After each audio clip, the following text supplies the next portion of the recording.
आज हम पढ़ेंगे मूड स्टेबलाइजिंग ड्रग्स। ये ड्रग्स होता क्या है इसके बारे में आज हम जानेंगे। मूड स्टेबलाइजिंग ड्रग क्या होता है? ये मूड को हमारे ठीक करता है या मूड को स्टेबलाइज करता है, मतलब फिक्स करता है या मॉडिफाई करता है, उसी को हम मूड स्टेबलाइजिंग ड्रग कहते हैं, मतलब स्टेबल करता है। अब मूड स्टेबलाइजिंग ड्रग होते कौन कौन से हैं आज हम ये जानेंगे। सबसे पहला ड्रग है लिथियम।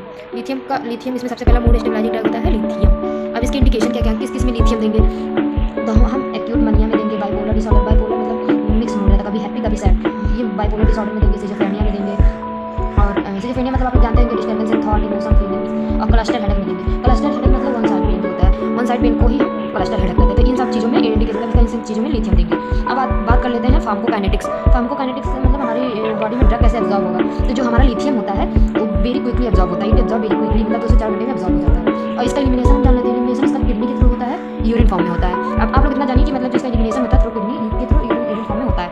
अब बात करते हैं इसके मैकेनिज्म ऑफ एक्शन का। तो ये क्या करता है, जो लिथियम होता है हमारा, ये अफेक्ट करता है न्यूरोट्रांसमीटर को, जो हमारे न्यूरोट्रांसमीटर होते हैं उनको अफेक्ट करता है, और रिड्यूस करता है कैटेकोलामाइंस एक्टिविटी। कैटेकोलामाइंस होता है क्या, कैटेकोलामाइंस होता है जो हमारे बॉडी में जो फिजिकल एक्टिविटी स्टार्ट होती है, ये कैटेकोलामाइंस से होता है। तो ये क्या करता है, ये मतलब जो लिथियम हम ड्रग लेते हैं तो कैटेकोलामाइन को रिड्यूस कर देता है, तो हमारे मतलब बॉडी में फिजिकल एक्टिविटी नहीं होती है ज़्यादा। अब इसका डोज की बात कर लेते हैं तो 900 to 2100 mg पर डे देते हैं, इसको 900 to 2100 mg पर डे देंगे। और लिथियम जो है उसको किसी कंबाइंड डोज के साथ ही देना है, सिंगल डोज में कभी हम नहीं देंगे। अब बात कर लेते हैं इसके साइड इफेक्ट क्या क्या होते हैं। तो इसके साइड इफेक्ट में न्यूरोलॉजिकल ट्रीमर्स आ गए, रीनल फेलियर आ गया, और कार्डियोवास्कुलर इफेक्ट भी दिखाई देते हैं, जीआई डिस्कम्फर्ट होगा, डर्मेटोलॉजिकल रिएक्शन भी होगा, रैशेस वगैरह हो गए, स्किन मतलब होगा और स्किन प्रॉब्लम हो गया, इंडोक्राइन चेंजेस हो गए, ये सब हमें साइड इफेक्ट देखने को मिलेंगे लिथियम से।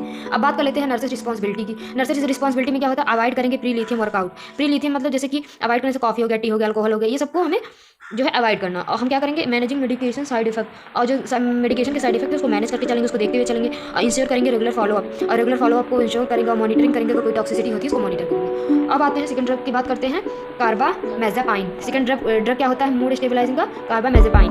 तो कार्बामेज़ेपाइन के बारे में जान लेते हैं, इसको किस किस में देंगे, सीजर्स में देंगे, इंडिकेशंस क्या क्या होंगे, सीजर्स में देंगे, सर्टेन साइकेट्रिक डिसऑर्डर में देंगे, और पैराक्साइमल पेन सिंड्रोम में देंगे, मतलब पैराक्साइमल पेन सिंड्रोम में मतलब क्या होता है, सीवियर पेन का अलग अलग पार्ट में जो पेन होते हैं उसको कहते हैं पैराक्साइमल पेन सिंड्रोम। अब इसका डोज देख लेते हैं, 600 to 1800 mg पर डे देते हैं, ओरली देंगे हम इसको।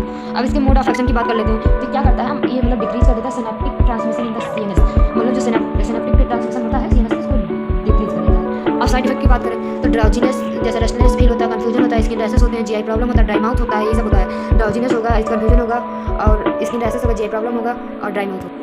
अब बात करते हैं नर्सेस रिस्पॉन्सिबिलिटी की। तो पेशेंट को एडवाइस करेंगे, हर चीज़ में एडवाइस करना पेशेंट को, ये नहीं करना वो नहीं करना, जैसे अल्कोहल नहीं लेना है या टी कॉफी मतलब एडवाइस करना कि अवॉइड कर दो, और मॉनिटरिंग करेंगे उसके ब्लड को, और इंश्योर करेंगे पेशेंट की सेफ्टी को, ये सब इसमें नर्सेस रिस्पॉन्सिबिलिटी है। अब थर्ड ड्रग का नेम क्या है, सोडियम वेलपोरेट। सोडियम वेलपोरेट मतलब मूड स्टेबलाइजिंग ड्रग में आता है। तो इसका इंडिकेशन क्या क्या है, सबसे पहले इसका इंडिकेशन है मनिया वाले पेशेंट को हमें देना है, सीजर्स में देना है, बुलिमिया नर्वोसा। बुलिमिया नर्वोसा मतलब ईटिंग डिसऑर्डर जिसमें पेशेंट बहुत खाने लगता है, बहुत ज़्यादा खाता है, ओवर ईटिंग करने लगता है। पीएसटीडी पोस्ट स्ट्रेस ट्रॉमेटिक डिसऑर्डर में देंगे। अब इसका मोड ऑफ एक्शन क्या है, जो हमारे सीएनएस में जो गाबा न्यूरोट्रांसमीटर होता है ये उसी पे एक्ट करता है, उस पर एक्ट करके जो मतलब पेशेंट जो एक्टिव होता है उसको स्लीपी मोड में ले जाता है, मतलब उसकी एक्टिविटी को रिड्यूस कर देता है। गाबा जो होता है जब वो बढ़ जाता है तो वो हाइपर एक्टिविटी को रिड्यूस कर देता है, जिससे पेशेंट एकदम स्लीपी मोड में चला आता है। अब बात करते हैं इसके डोज के बारे में, तो इसको 15 kg पर डे देंगे। अब बात करते हैं इसके साइड इफेक्ट की, नोजिया हो गया, वॉमिटिंग हो गया, डायरिया हो गया, सेडेशन हो गया, हेयर लॉस होगा, वेट गेन होगा, लीवर फंक्शन होगा, प्रॉब्लम होगा, ये सब इसके साइड इफेक्ट में आ जाएंगे। मतलब कॉमन सिम्टम रहेंगे, जैसे डायरिया हुआ, सेडेशन हुआ, हेयर लॉस हुआ, लीवर फंक्शन प्रॉब्लम हुआ, ये सब होता है। अब बात करते हैं नर्सेस रिस्पॉन्सिबिलिटी की।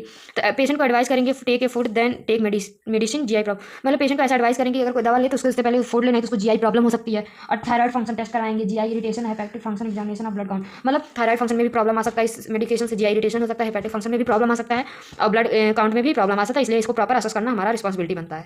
Thank you.